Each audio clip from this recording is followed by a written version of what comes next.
صل على نبينا صل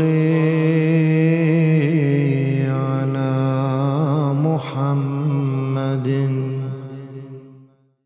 Kehidupan pada masyarakat modern saat ini penuh dengan kesibukan dan tantangan.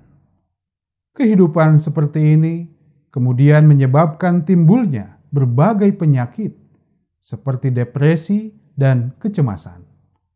Hal ini ditengarai akibat dari gaya hidup yang terlalu stres dan lingkungan yang penuh dengan tekanan.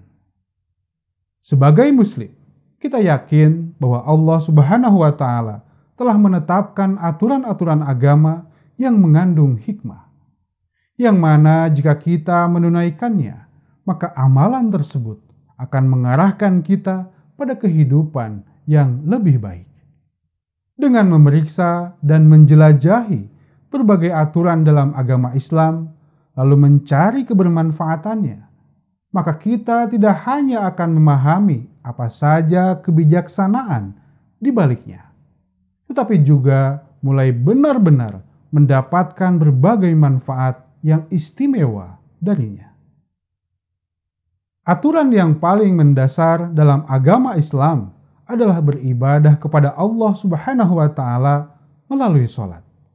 Dan dalam kehidupan kita sehari-hari, sholat merupakan amalan yang telah diperintahkan untuk dilaksanakan secara berulang kali dan berkesinambungan. Bentuk ibadah ini memerlukan kebersihan secara fisik dan rohani. Dalam sholat pun diajarkan rangkaian posisi tubuh dan doa-doa yang dibaca. Namun hal-hal apa saja yang perlu kita ketahui terkait sholat sebelum nantinya kita benar-benar dapat menghargai tujuan dari sholat? Mengapa kita harus menunaikannya? Apa manfaatnya? Dan apa yang membedakan sholat dengan ibadah-ibadah lainnya? Al-Quran menyinggung karakter utama dari sholat, yakni menghasilkan ketenangan dan kehidupan yang damai. Bahkan disebutkan bahwa dengan sholat kita akan mengingat Allah Subhanahu wa Ta'ala, dan atas hal itu maka hati kita akan menjadi tentram. Untuk memahami makna filosofis tentang sholat, maka sangat penting untuk mempelajari penjelasannya dari Hadrat Masih Maud alaihissalam dan juga dari penjelasan para khulafa beliau. Di samping itu, Allah Subhanahu wa Ta'ala telah menyebarkan banyak sumber penjelasan lainnya dari sudut ilmu pengetahuan modern, termasuk terkait manfaat sholat dari sudut ilmu sosial, medis, dan komunal. Dalam sebuah hadis yang terkenal, Rasulullah SAW memberikan permisalan terkait menunaikan ibadah sholat. Beliau mengibaratkan seseorang yang tinggal di dekat sungai, yang mana airnya mengalir dengan jernih dan deras.